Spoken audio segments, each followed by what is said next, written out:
Hi everyone and welcome. Today is a very exciting day here at Verified First because we are joined by Rapti, the Vice President and Head of Talent Engagement and Development at the National Football League, to discuss investing in structured and inclusive hiring and engagement. This past year, we have spent our time having important conversations with some of America's most notable leaders in the HR and TA space. Through our HR at the Table Thought Leadership webinars, we've discussed the role HR and TA have in DE&I, brand, technology, talent, culture, leadership, ROI, the employee experience, and so much more. Our goal is to bring relevant and timely topics to our HR and TA community that supports you in your roles. All of these topics can be accessed through our HR at the Table resources page on our website at verifiedfirst.com. With each webinar you watch, you can earn 1 SHRM and 1 HRCI credit. You also have the option to receive credit for attending today's webinar too. If these discussions are important to you, be sure to check out our HR at the Table calendar to keep up to date on topics we're talking about. We've also worked hard to bring you a comprehensive deep dive of all of the topics we've discussed through this series. So if you'd like to gather more insight, be sure to check out our blog page, also at verifiedfirst.com. Now, before we dive into today's discussion, I'd like to discuss some housekeeping items. As I mentioned, this webinar is available for 1 SHRM and 1 HRCI credit. For our live attendees looking to receive credit, be sure to stick around for our post-webinar survey. If you're listening to this on demand, check your email for instructions on how to redeem your credit. Don't worry, this webinar is being recorded, so you can use it as a resource, pass it along to your coworkers, or watch it whenever you want. Due to the high registration for this event, we've compiled your questions ahead of time so we can ensure we get to them. Please feel free to ask your questions in the chat because we still always love to hear your thoughts. With that in mind, I'd like to kick us off by officially welcoming everyone to today's discussion. Please send a friendly hello and a warm welcome in the chat to our HR at the Table host, Ben Cornett, and Rapti, the Vice President and Head of Talent Engagement and Development at the National Football League. Without further ado, take it away, Ben. Thank you so much. And Rapti, hello, good afternoon. How are you doing? Good, how are you, Ben? I am good. Now you're out in New York City, if I remember right. We've talked once before. Has the cold weather gotten there yet? It's setting in. It's whimsical. It's some days very cold and some days not so cold. It's nice and nippy. So weather has been very whimsical, but no complaints, honestly. Well, I wish today, and part of me wishes today I would get good insight of who I bet on. I'm not a betting person on the NFL, but that's not our purpose today. I just want to welcome everyone, our audience today for episode 11 here of HR at the Table. And I'm really excited to have a chat with Rapti. We're going to talk about investing in structured and inclusive hiring and engagement. And I want to just shout out and thank our sponsors for this event today, namely and Greenhouse. We're grateful for their partnership and sponsorship in today's HR at the Table. And for you listeners, thanks for tuning in. Again, I'm really excited to chat with Rapti. And Rapti, we would probably try to pronounce your last name, but we would probably get it most wrong. So you can help us out there. Sure. It's not an easy name. So I'll let you, if you want to share everyone your name, you can do that. But sure. Hello, everyone. Welcome. And I love to actually share some time with you. And my name, as Ben says, is Rapti, and my last name is Mitra-Khurana. Mitra-Khurana. Good. I'm glad I didn't butcher that. So anyway. Well, thanks. So we're gonna talk a little bit about investing in that structured, inclusive hiring engagement and that experience, right? And I'm really excited, as today we get to really dive in deep a little bit and hopefully ask some more great, meaningful questions. As our introduction said, we did get some questions in advance. We have roughly about 1,400 people register for this event. Wow, so really? Everyone's Wow. coming to Rapti. So now you're making me nervous. Just ask the question. Cool. Well, Rapti, so we're going to talk a little bit about, maybe to start us off here, like reimagining the employee life cycle. And as we go through this, I think you're really close to the life cycle. Obviously, work at a very well-known large organization here in the United States. Take just a moment and walk us through maybe start to finish, how you would build a mutually beneficial experience for employees and employers, so it's beneficial to both. Sure. So, employee life cycle, if you really think about the life cycle, it starts with recruiting, right? We attract the right prospective employee. Then, they go through the interview, everything. That's a traditional one, but let me actually go through first that, and then, we can talk about each and every one, how things are changing. Well, across the board, employee life cycle is changing, but we can talk in depth about various the pillars of the life cycle. So it starts with recruiting, then onboarding, which is very important, often neglected, very important. Then comes growth and development in there, and now growth and development is huge in there. It is performance, potential, leadership development, development at every critical juncture, from you being an individual contributor to people leader, first-time people leader, then people leader of leaders, department lead, department heads, and enterprise leader, all of that. Then the fourth piece is retention. What are you doing? Some of the things are table stake, right? The rewards, the compensation and benefits, and then of course your opportunity, to kind of really do bigger roles. And then finally, if the employee chooses to exit, then the exit comes into play. So that's kind of really the the traditional employee life cycle. And it absolutely, your question, why does reimagining the employee life cycle matter? It absolutely matters. It always mattered, but now it has come front and center because because employee is at the front and center. The workplace, the way we used to imagine the workplace has changed. The expectation of the employees about a workplace has changed, right? So obviously, the employee life cycle has to change. Yeah. And obviously, I don't know if you guys at the NFL get hit with the same thing everyone else in HR is being hit with, is candidates. There's a lack of candidates, it seems like. Some people have called it or tagged it the great resignation, I think is what I've seen or read. And so life cycle, obviously recruitment's the very beginning part of that. What are some of the, is that something that's relevant to you guys? You guys are having troubles finding good talent and bringing them in early on in the life cycle? And if the answer is yes, what are you doing to innovate there? That's obviously really relevant for a lot of people right now. Yeah. In that, so Ben, as I talked about the employee life cycle, one of the things, in recruitment that we look at is the brand attractiveness, right? And, as you can understand, at NFL, the brand attractiveness is very high. So which essentially means that, we do get a lot of candidates coming into, coming down the pipeline, the recruiting pipeline, where we see issues is not so much attraction, but really bringing in the right people, and also actually the great resignation is real. Let me just tell you, because at NFL, this is probably the first time we are seeing so much of regrettable and voluntary attrition.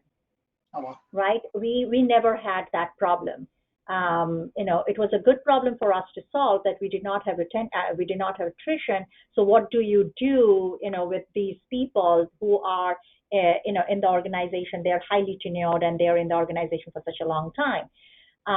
But now we do see we are still below I think our industry average probably is, tuning around 14 to 15%. We are still kind of really low. But for us, it's new because we are kind of really seeing, folks resigning, and and um, and it's always the people, people who resign and kind of really go, particularly, at this time when it is a candidate's market and the job market is hot, are your are the people you want to retain. So there are a lot of, regrettable losses that's there. So um, we are not seeing the problem in attraction, but we are certainly seeing a spike in resignation. Yeah, that's really interesting. And we're going to talk a little bit about kind of the impact of the pandemic that's had on every employer across the world, right? Yeah. It's really, when your role, I think you really deal a lot with kind of the life cycle and that employee development and, taking them from where they enter maybe to where they want to be in their career. So we're going to talk a little bit about that, I think, as well. But what are some of the changes primarily that maybe happened in your current employee life cycle there at the NFL that are a result directly because of the pandemic that hit us? We Any changes? Sorry. No, we definitely put a lot of focus around onboarding. Uh-huh. It's really first day, first 7 days, 30 days, 60 days, 90 days, sort of checkpoints, for our new employees. And we obviously, and that is for everybody, who are in the HR would know that there is executive onboarding and there is onboarding. So even for executive onboarding also, we did actually have those, 60, 90, 120 days, check-in because our data analytics actually showed us that, we were actually suffering from a leaky bucket syndrome a little bit, people coming in, then people are leaving early, so we wanted to fix that. So that's definitely, that is definitely a lot of focus and energy has happened, buddies and mentors. We worked with Gallup to bring in Strength Finder, so that people can assess, and that's a good, robust conversation with your manager around around your strengths, how you can leverage on your strengths, what are the things that you can do. So all of that, goals. Our employee engagement survey actually said that people were not having regular conversation check-ins about their goals and objectives and all of that. So a lot of focus has gone there, particularly for our new employees whom we are bringing in. So onboarding definitely is one focus area. The other focus area is certainly the growth and development, right? I mean, the idea of growth and development has changed due to pandemic, and I'm sure you will touch upon, you'll ask me a question about that, but let me just kind of really touch upon it a little briefly. Purpose has come a big way, right? I mean, the work that I'm doing, whether it is meaningful to me, whether it has higher purpose, those are the things that's definitely is in front and center in employees' mind. So obviously, a well-being is another area that is kind of really that is huge. So growth and development, the way we have started looking at growth and development is not just mobility in the organization, but also how you are growing as a person overall, right? That is also something that came up in our very many focus groups, in our in our pulse surveys, and I think that is a direct kind of really result of the pandemic.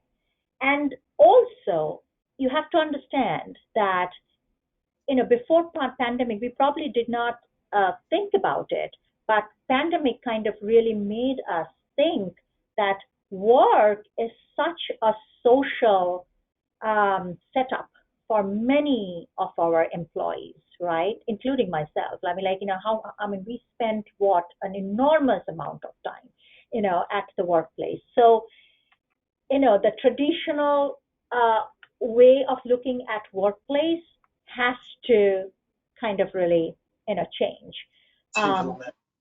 Yeah.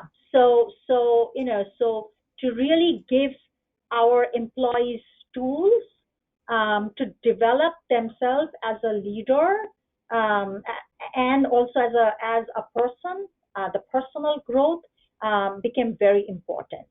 So, what we have done is, as they are moving through their critical junctures, like I talked about, right? I alluded to it, previously, where we say, okay, you are an individual contributor now. You are becoming a people leader now. It is not all about you. It is really about us. So at those critical junctures, we started with very in-depth coaching. Yeah. They all get coaching because one of the things that resonated with our employees was that you need to be self-aware. You need to know yourself before you actually can lead effectively. So that has been a huge hit, I would say, with our employees, together with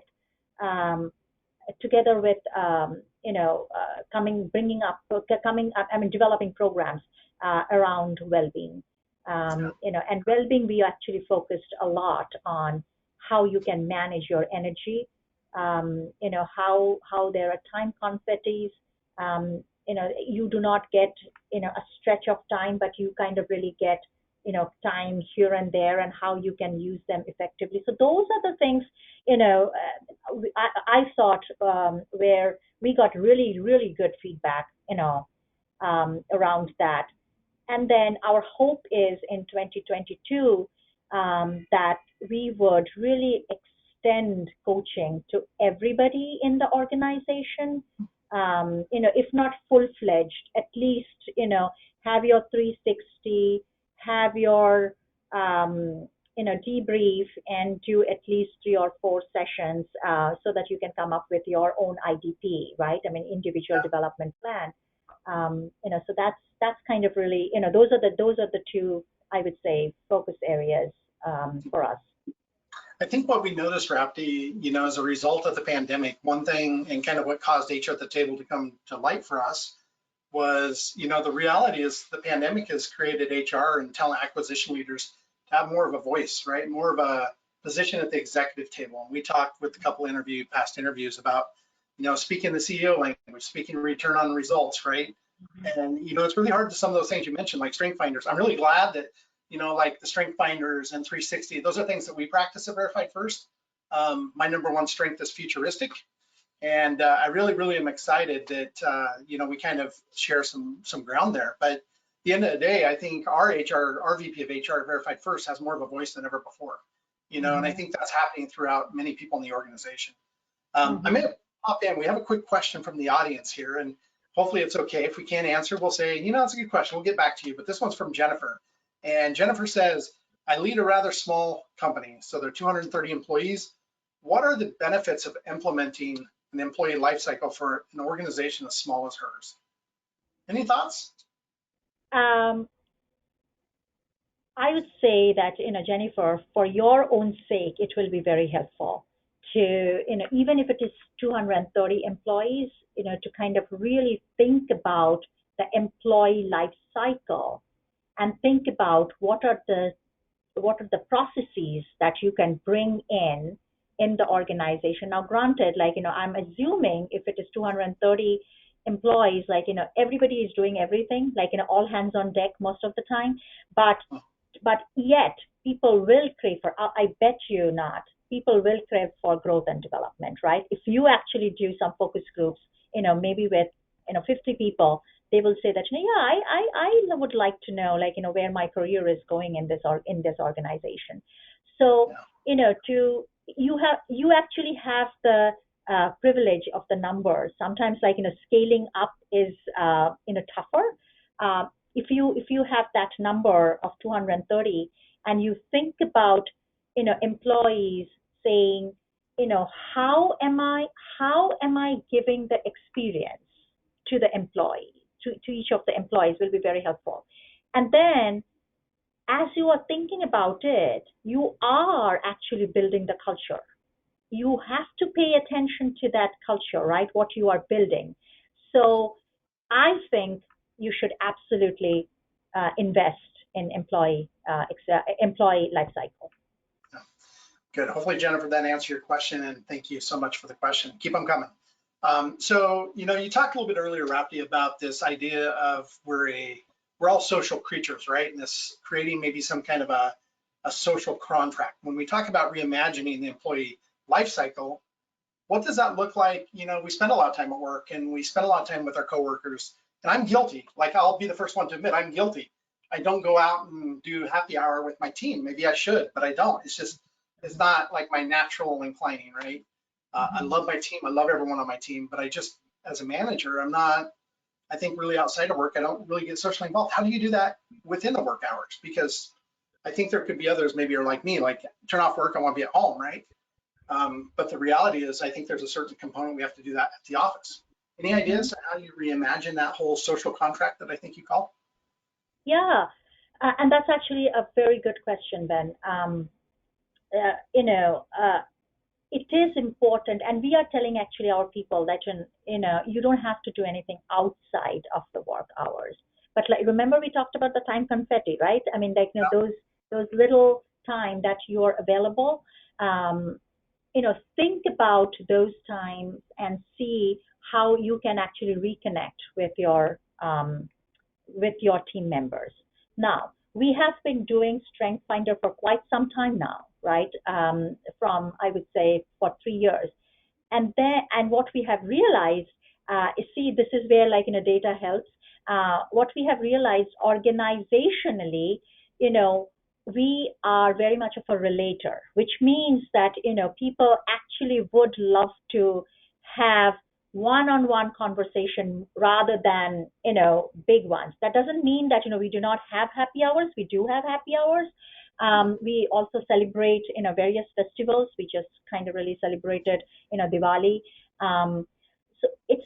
So all those things are there. But what people are actually craving for is really, and particularly in our organization, because like our natural strength or tendencies to have deep conversations or having, those meaningful contacts, we are, telling our managers that use your time judiciously with your people, whether it is your check-ins, whether it is your, is your formal, like, 6 months, we call it halftime, to really have meaningful conversations, right? Not just around work, but also about, how are you feeling?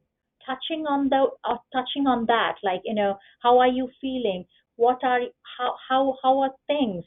And then giving feedback, but also, really talking about what's your aspiration, what do you want to do, bringing back the strength finder and saying how would this person actually we do a lot of training with our managers, and that's that's actually my job, is to really help our managers have the discipline to do check-in, and prior to check-in do some of the pre-work. And one of the things that we ask them to do is to really look at, if I'm talking to you, Ben, my work should be, my homework should be to actually really look at your strength finder, to really make some notes, like, what's Ben's, communication style, like how would this person listen to me, what would be some of the things that Ben would interpret the way I would talk about it. If you are high achiever, then I will give you goals. If you are futuristic, then we should be actually talking about, some of the future and then bring you back. So basically, really helping the managers to craft conversations which are energizing, right? Energizing and kind of really looking forward to it, tapping into, what's your purpose, where are you, and how are you thinking about your entire career, and how can I help support you? How can I help support you has become our standard question, right? I mean, how can I help support you? How can I help elevate you?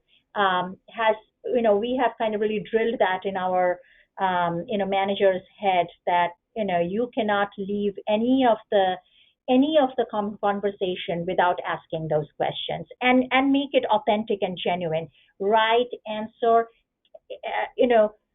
do action, right? I mean, that if that means that, somebody is saying, hey, I really want to, have a mentor or want to know more about this department or that department, connect that person.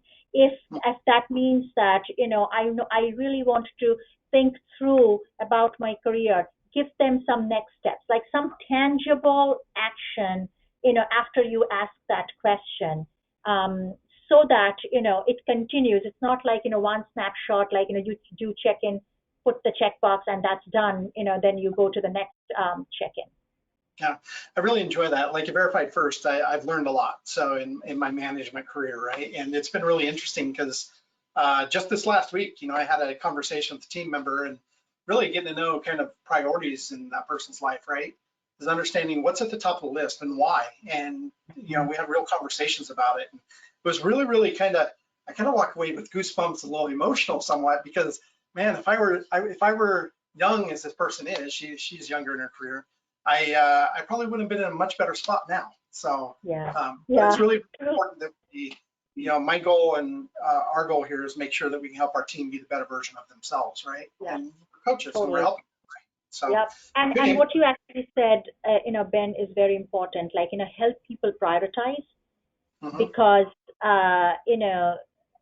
time is finite, and people are overworked. So how can you actually help your team to kind of really help prioritize and, help them to be successful is also another thing that, we are constantly teaching our managers. Yeah, it's interesting you say that. At the same time, you have to sometimes remember helping them doesn't mean put it on your plate either. It means finding them additional help, right? So really good. Well, let's talk a little bit about kind of investing in a structured, inclusive hiring process. And obviously top of the mind, a lot of people is lately, and it's been kind of a hot topic for several years now, is the whole idea of inclusivity, right? Diversity. And maybe talk to us a little bit, Rapti, if you don't mind. Where does inclusivity and diversity play a role in reimagining this employee life cycle? Absolutely, recruiting. Recruiting, but two things, right? Recruitment obviously focuses a lot on diversity, and which we say that you are invited to the party, right? You are brought in. Inclusivity, on the other hand, is much harder, and that's the culture piece. That's what that's what we need to do. That is where, like, you are actually invited for the dance. So so in the TA space, it's really about going hard on diversity. But where the inclusivity comes there is on the how we are training our interviewers to kind of really be more inclusive in their questions, how they are actually asking the questions. We ditched culture fit. It's no longer culture fit, it's really culture add.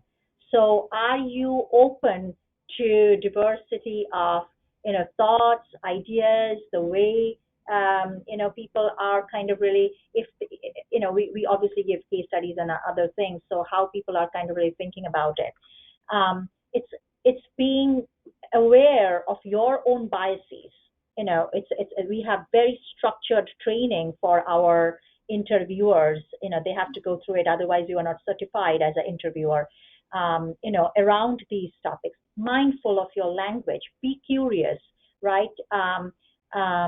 Mindful meaning like, oh my God, should I ask this question or not? Not that, but, do you have the emotional intelligence to ask, the questions which are the right questions, right? So we are not there. We are not perfect. We are not there yet. We obviously make tons of mistakes. But I think, we are getting there. We are getting better at it.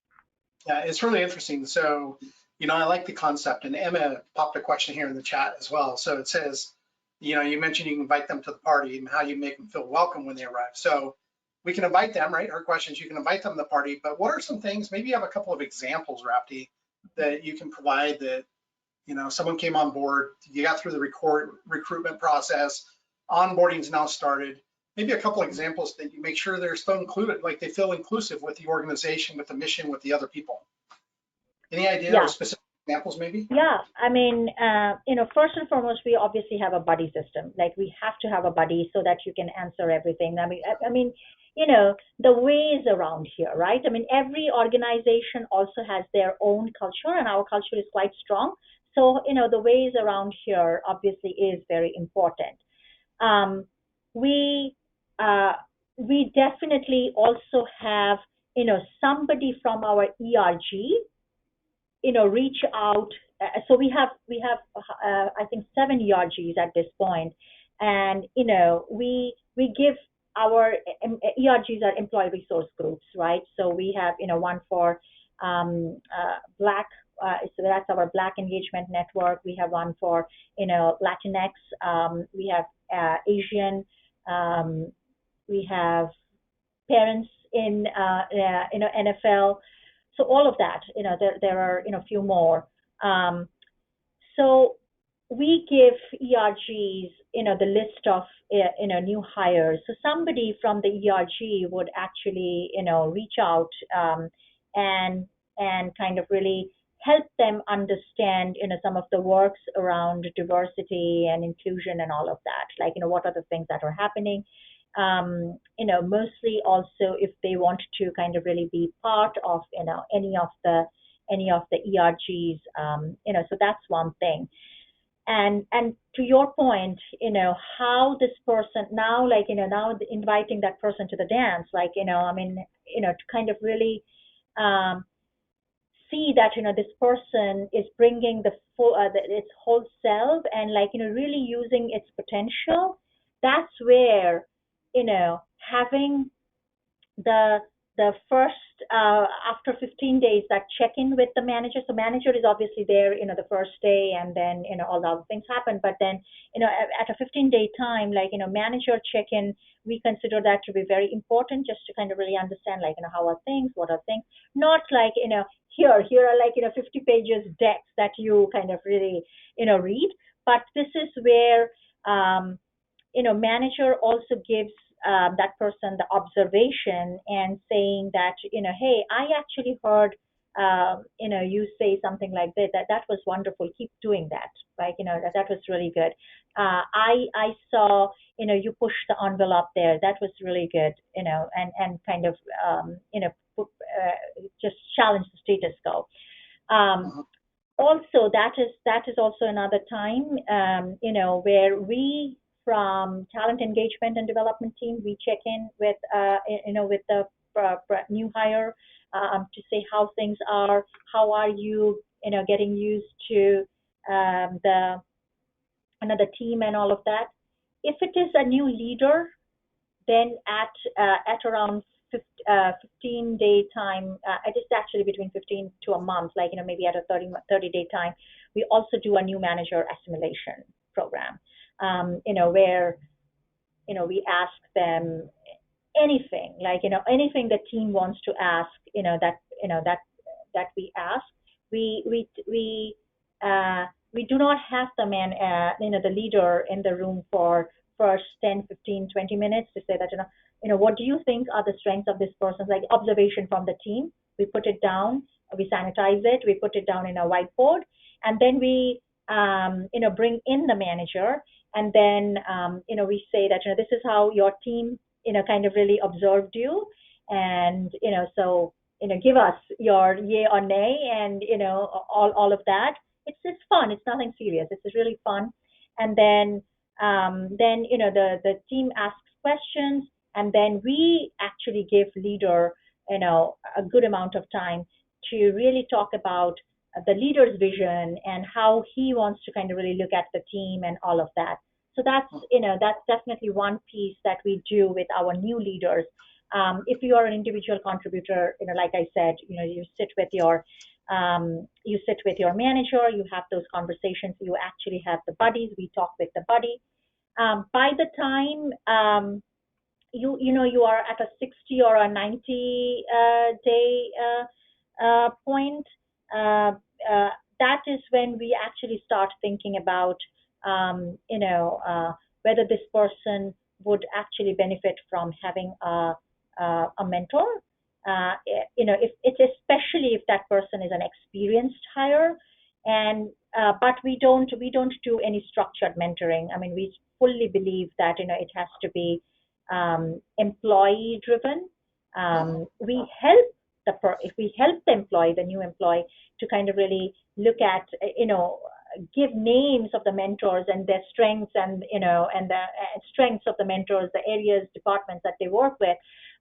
But we actually encourage the employee to kind of really establish that mentor mentee relationship, and then kind of really take it there. So it's really informal. Yeah, I don't want to put words in your mouth, but when you summarize this, what does it mean to invest in a structured and inclusive hiring? What I'm hearing you say is really investing in your organization in a way to let the employees drive it, right? Let the employees drive how they want to be treated. And I really, really like that. It's kind of that customer-centric model, if you will. Yeah. And the investing, particularly in the inclusive hiring, for us, the investment is very, very high on, developing our interviewers. That is where we actually have, focused a lot, to kind of really bring that in, bring that inclusivity, doing the right things, by our prospective, candidates or prospective employees.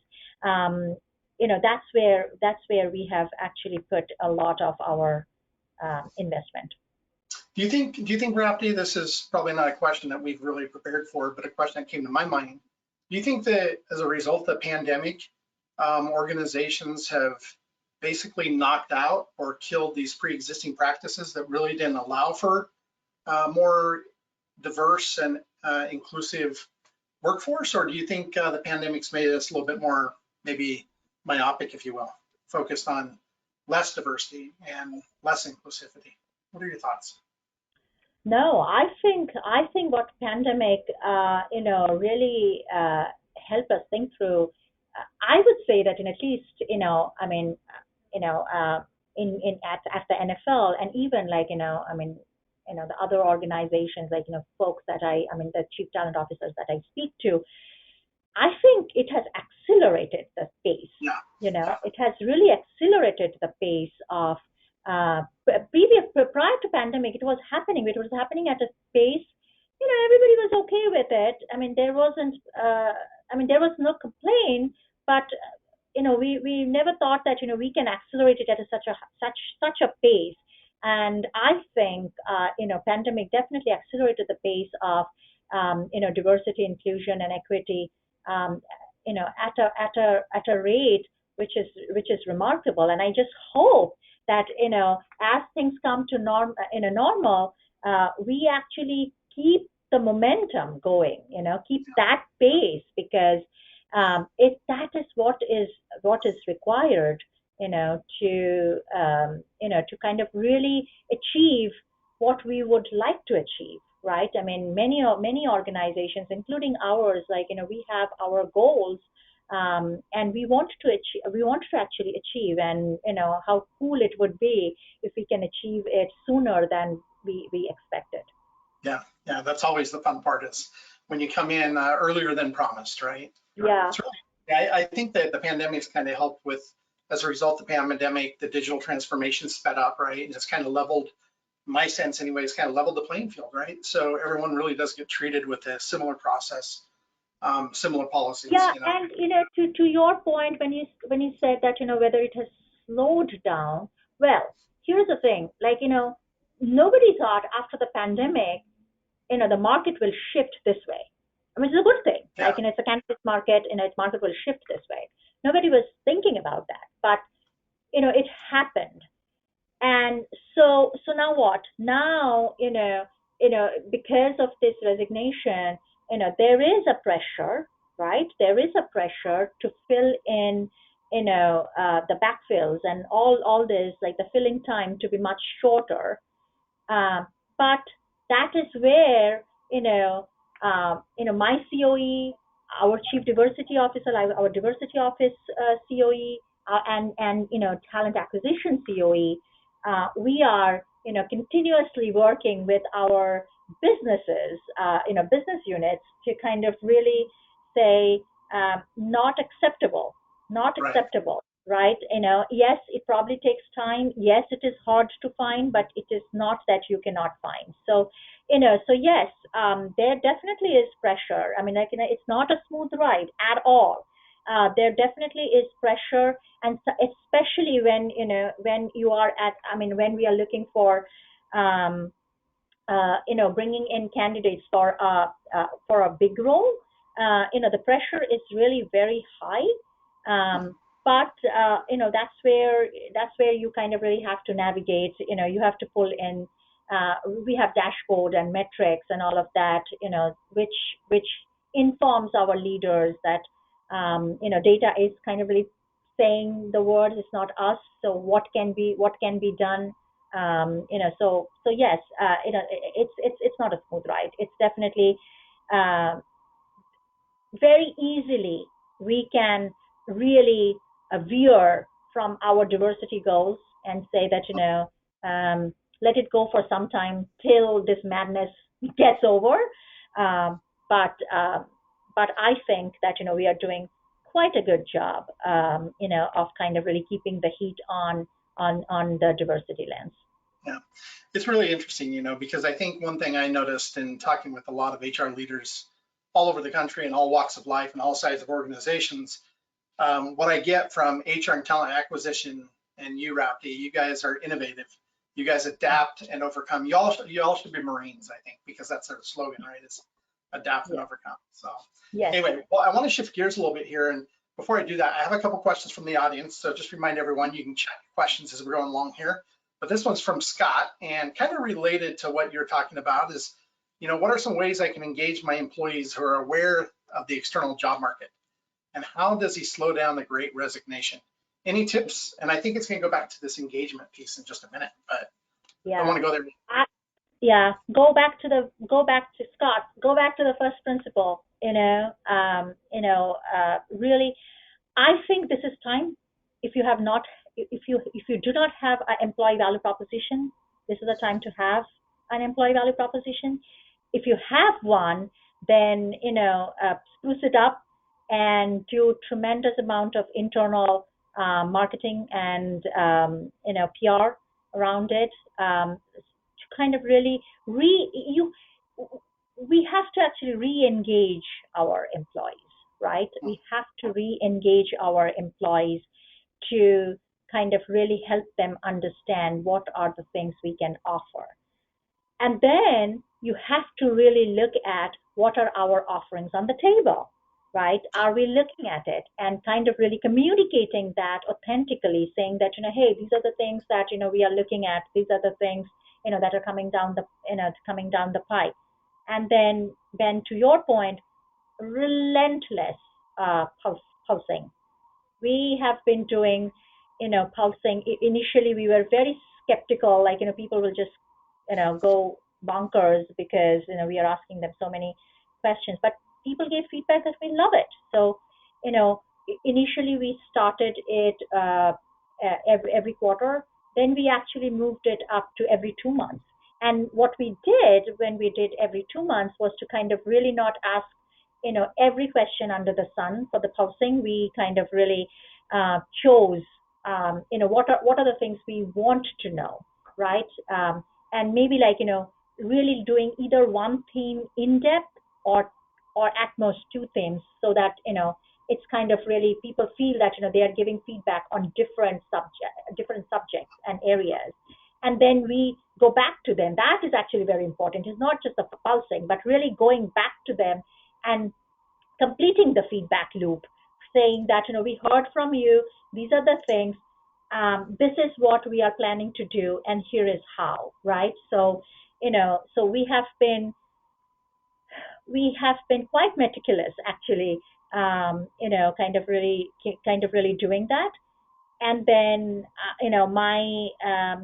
my compensation and benefit peer, he is super busy, really bringing in, what are various kinds of benefits that we can, really provide, all of that. So it's not, it's not one thing that you need that can solve. It is really, getting feedback from the bottom up organization, where people are at, what do they like to hear, know, and get from the organization. What's kind of really their need, right? And then creating programs and benefits and everything around that.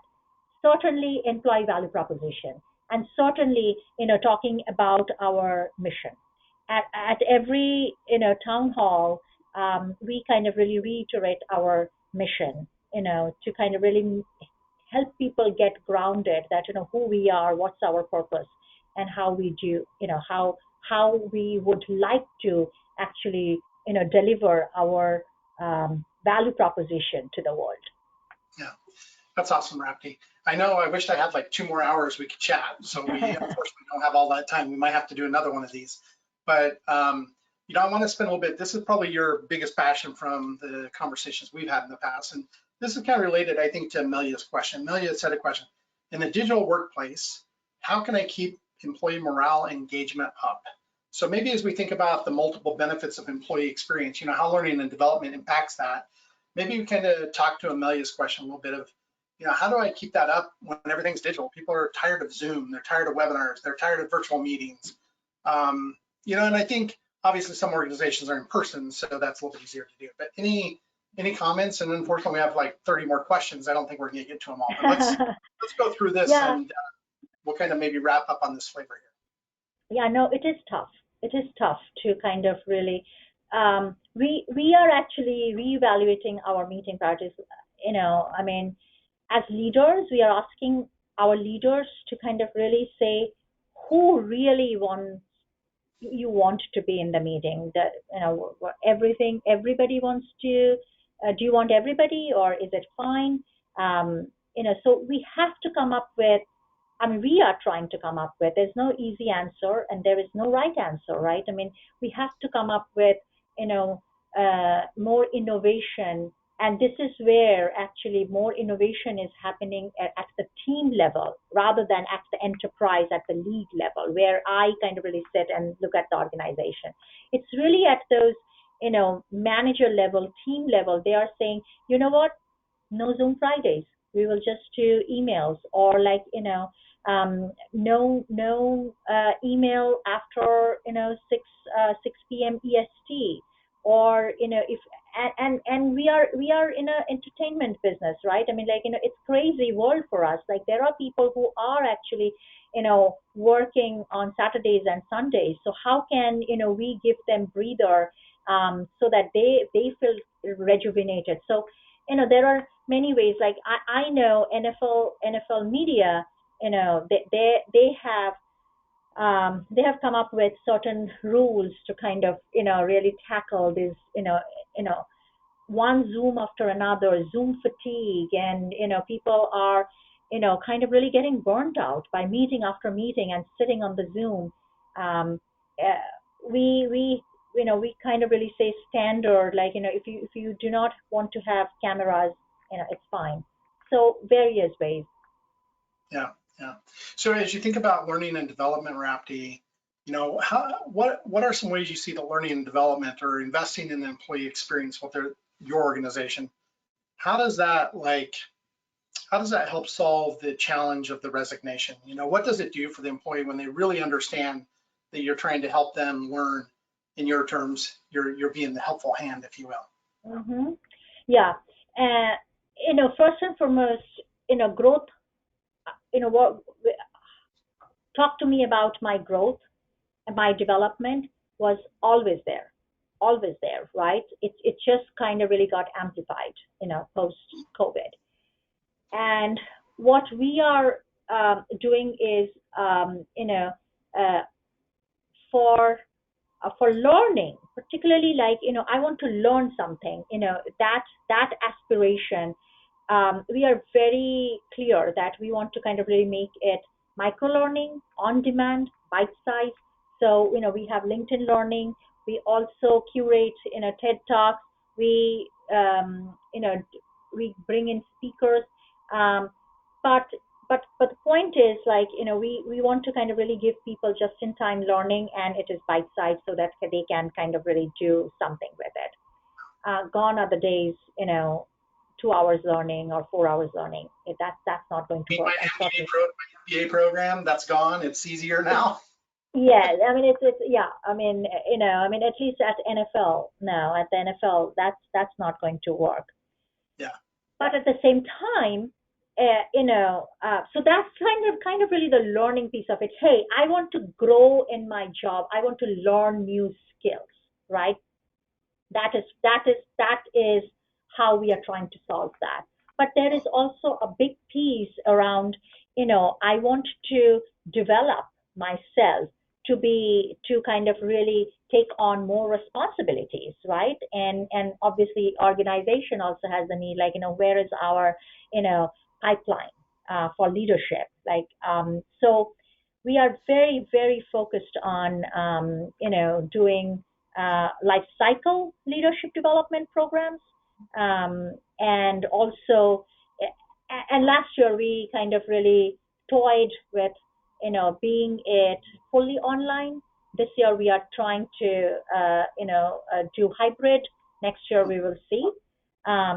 But the point is, people are, some of the core learning, like learning through your network, like, as you network, you learning through your peers. Those are things that are not going away. So we are kind of really we are still kind of really, we do not want to lose that. We want to bring those flavor into the learning as well. And that's where our leadership development programs are going, right? More of peer learning, more of, leaders as teachers.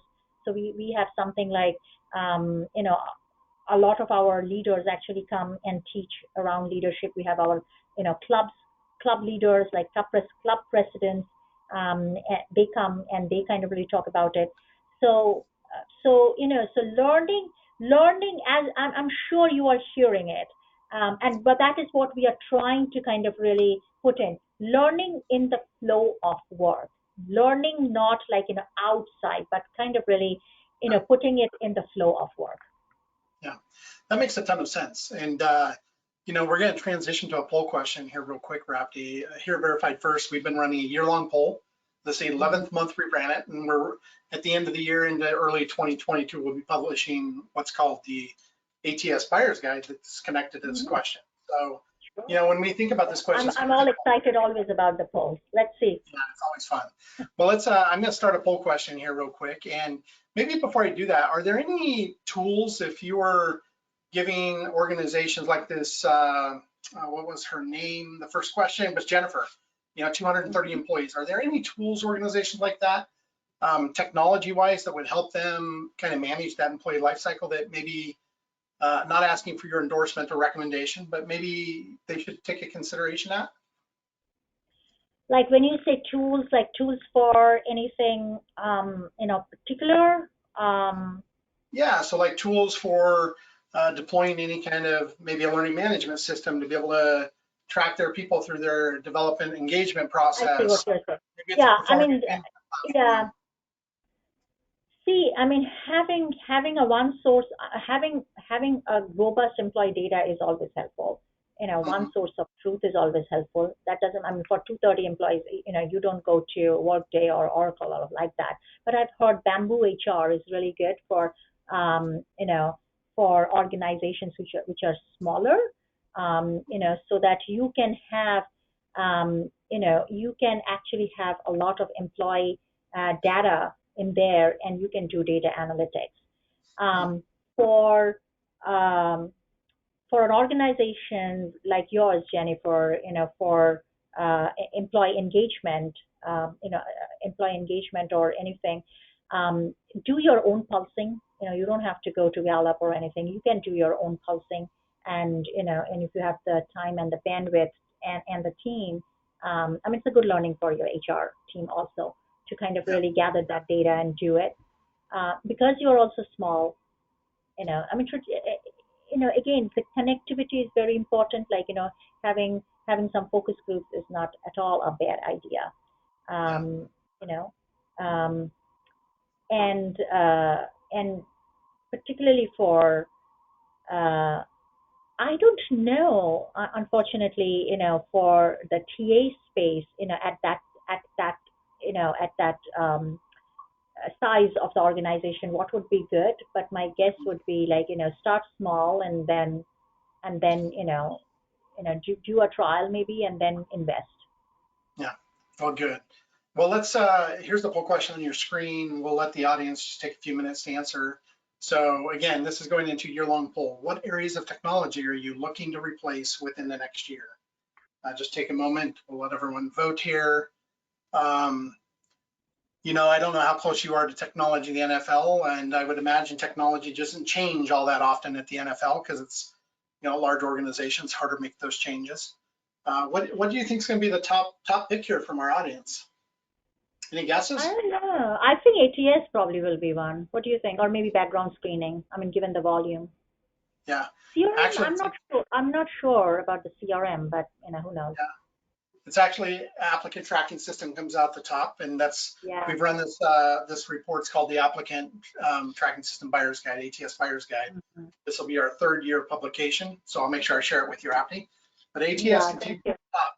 It's interesting how organizations are looking at that change, right? And obviously, there's a large percentage saying no replacements. Probably timing towards the end of the year, end of quarter, year-end budget, whatever that might be. So pretty common. Well, I Yeah. want to make sure we just wrap up here. We got a couple more questions, and maybe this will be our last slide for today. But again, I want to go back to that social contract conversation. How do you think that that's really changed in the workplace? And you can use an NFL example. How did it change for the NFL? This social agreement that you have with your peers. Yeah, I mean, social contract has definitely changed because, the expectation of the workplace has changed, right? Uh-huh. So, to expect that your employees will be there for you for a long time, a long haul, probably not. But what is important is whatever time they are there, they get a fantastic experience. Yeah. Because, I and like why the is that? Sorry, I go was going ahead, to say, Ben. I like the confetti kind of, example you use. When they're there, they're Yeah. there. Make sure they're Yeah, connected, right? make sure they are, they have a very, they have amazing, positive experience. Because guess what? And we probably started in some organization. I'm sure, like, some progressive organizations, have thought about it. I know Unilever for sure have done it. I mean, I was with Nielsen, we did it. And the reason it is very important is because they become the alumni, they become the spokesperson for your organization, right? And they can be boomerang employees. Boomerang employees almost always are, the employees who would actually then stay with you for a longer haul, right? So, any touch point with the employee, anything, even your exit should be such that they actually remember, how you have treated them. So that social contract if I take you back to the history, like, what was the social contract that, organizations are there, or employers are there to give people livable wage, and employees can have a stable life. No longer, right? I mean, that is long gone.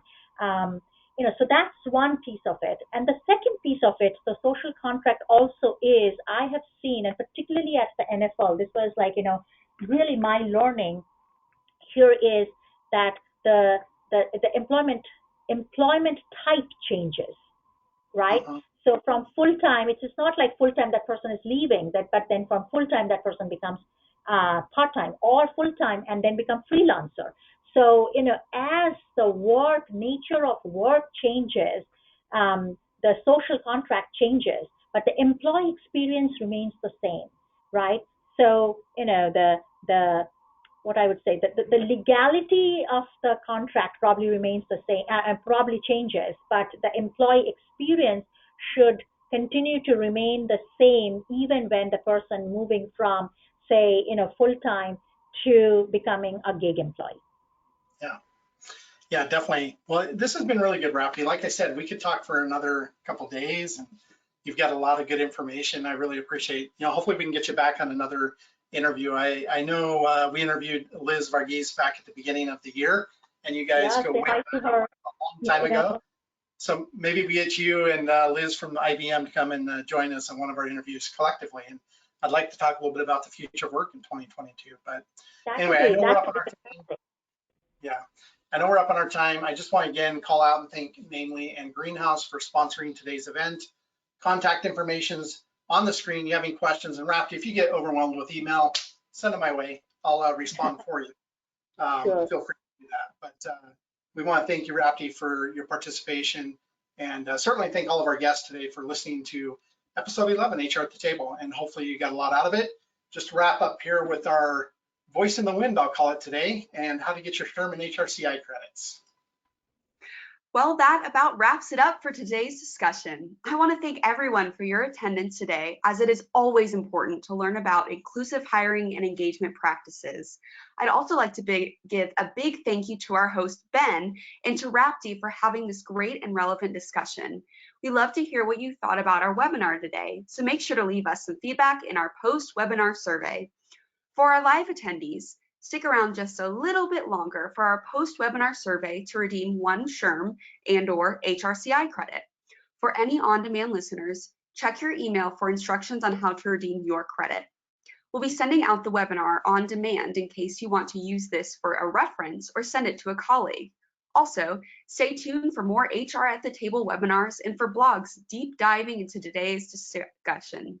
Next, we'll be hosting EPS Corporation's Senior HR and Corporate Recruiter on keeping up with candidate demands. We hope you can make it, and we'll see you next time. Awesome, Rapti. Thank you so much. And thank you, Ben. Thank you, everyone. Thanks for having me. With your family back home. Thanks. Bye-bye. Bye.